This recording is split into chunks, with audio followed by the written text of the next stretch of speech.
E se o abismo não for apenas um buraco, mas sim uma passagem, uma estrutura que conecta realidades, distorce o tempo e transforma tudo que tenta escapar do seu domínio? No universo de Made Abyss, nós sempre fomos ensinados a ver o abismo como um lugar físico, um ponto fixo no mundo. Mas e se estivermos olhando para isso da forma errada? Na física teórica, um buraco de minhoca é uma espécie de túnel no espaço-tempo. Imagine dobrar uma folha de papel, dois pontos distantes que se tornam vizinhos. Agora, imagine atravessar esse atalho. Você não estaria apenas mudando de lugar, você poderia estar atravessando tempo, dimensões ou até mesmo leis de diferentes realidades. E é aqui que a teoria começa a ficar interessante. Quer saber mais sobre essa teoria maluca e como ela se aplica no universo de Mia? Então se liga que eu vou falar sobre isso agora.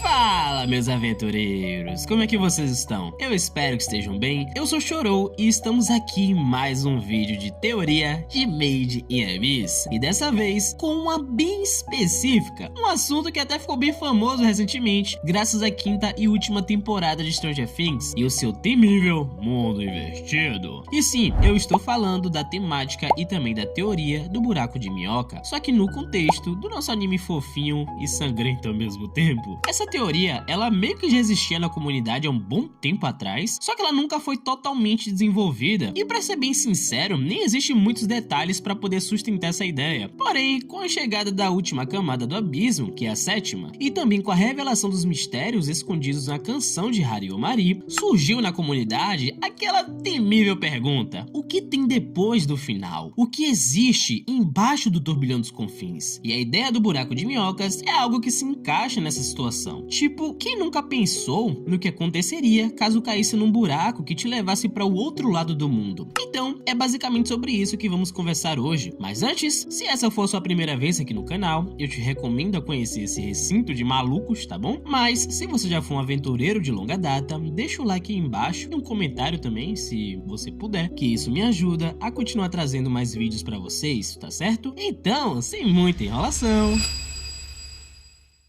no decorrer da história, o que mais se é perguntado sobre a biodiversidade do abismo é justamente o que diabos ele é e como esse buraco gigantesco foi criado. Só que pelo andar da carruagem da história, a fandom já tinha em mente que essa explicação iria demorar, e não é pouco não, tá? Mas ainda assim, temos alguns pontos bem claros aqui que foram estipulados desde o início da obra. O abismo, ele não segue regras comuns, e isso não é um detalhe, é o ponto central. A maldição só afeta quem sobe, quanto mais profundo, mais distorcido são as leis da vida. Criaturas parecem adaptadas a algo que não existe na superfície. Relíquias desafiam completamente a lógica científica. Se fosse apenas um buraco, nada disso faria sentido. Mas, e se esse local for uma estrutura que distorce o espaço-tempo? Duas das regras fundamentais da realidade. Então, tudo começa a se encaixar. E isso implica diretamente na maldição do abismo, que dentro dessa lógica pode não ser uma maldição no sentido tradicional, mas sim um efeito físico, algo como resistência. É como a própria Nanashi revela ao Reg no anime. Quando você desce,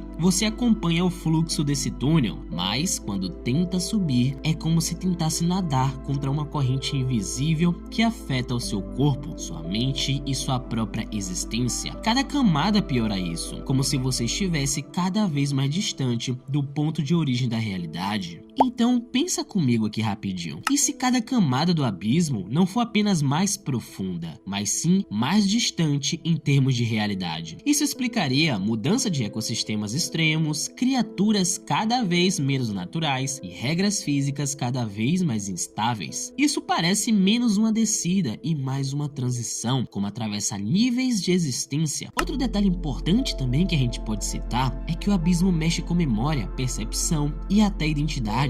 Personagens mudam, o tempo às vezes parece estranho e eventos não são totalmente explicáveis. Isso levanta uma hipótese ainda mais perturbadora. E se o abismo também distorce o tempo? Se for um buraco de minhoca, isso não só é possível, como esperado. Agora vem a pergunta mais importante: o que existe no fundo do abismo? Todo mundo assume que é o fim, porque a própria humanidade em Orph já estipulou isso. Mas e se for uma saída? Ou pior, e se for uma entrada para outro lugar, outro mundo, outra realidade, outra camada, ou algo que nem conseguimos compreender, talvez como um ninho distante. E aqui a gente chega na essência deliciosa desse vídeo.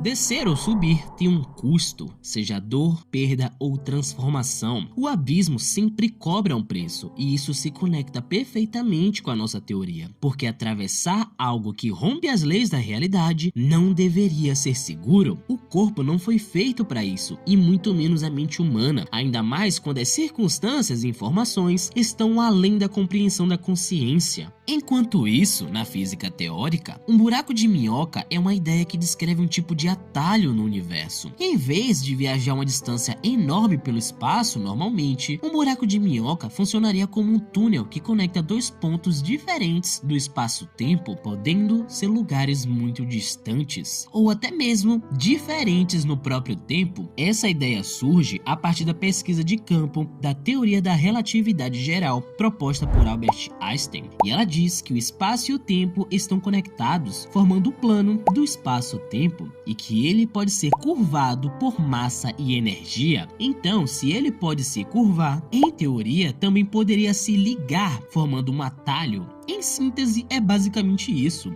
O problema é que, caso esse tipo de coisa existisse na vida real, precisaríamos de algo chamado matéria exótica para poder sustentar a estrutura de um buraco de minhocas, uma vez que, em teoria, eles são muito instáveis. Lá em Stranger Things, por exemplo, o mundo invertido é feito daquelas vinhas esquisitas e paredes imensas que se assemelham à carne, mas o verdadeiro objetivo de existência desse lugar era justamente conectar a realidade da Terra a um outro planeta chamado de Abismo pelos personagens da série. Agora, vamos para um outro exemplo. Em Interestelar, quando a Endurance precisa alcançar um outro sistema solar, eles atravessam um buraco de minhoca. Por sinal, acabam alcançando um local específico e superior chamado Book, onde eles só podem observar e registrar o acontecimento.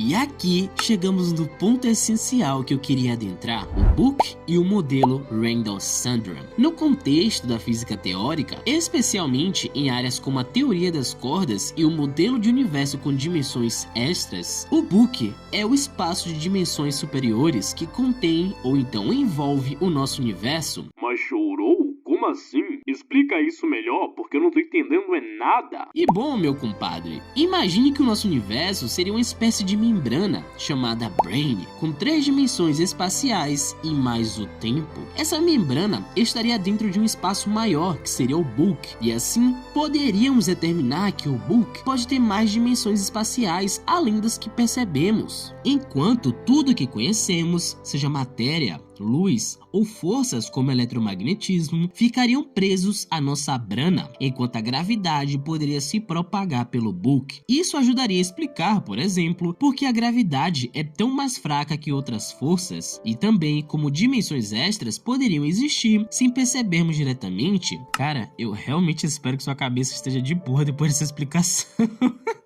Mas enfim, bora continuar. O lance que eu quero chegar, sintetizando isso tudo, é que a consciência, a identidade e até mesmo o tempo começam a se comportar de forma estranha por literalmente ser um mergulho em níveis diferentes da própria realidade. Isso nos ajudaria a estabelecer o ponto de que ecos do Book ecoam para a dimensão do abismo em si, como formas biologicamente impossíveis ou com tecnologias incompreensíveis, sendo respectivamente criaturas e relíquias encontradas em todo o abismo.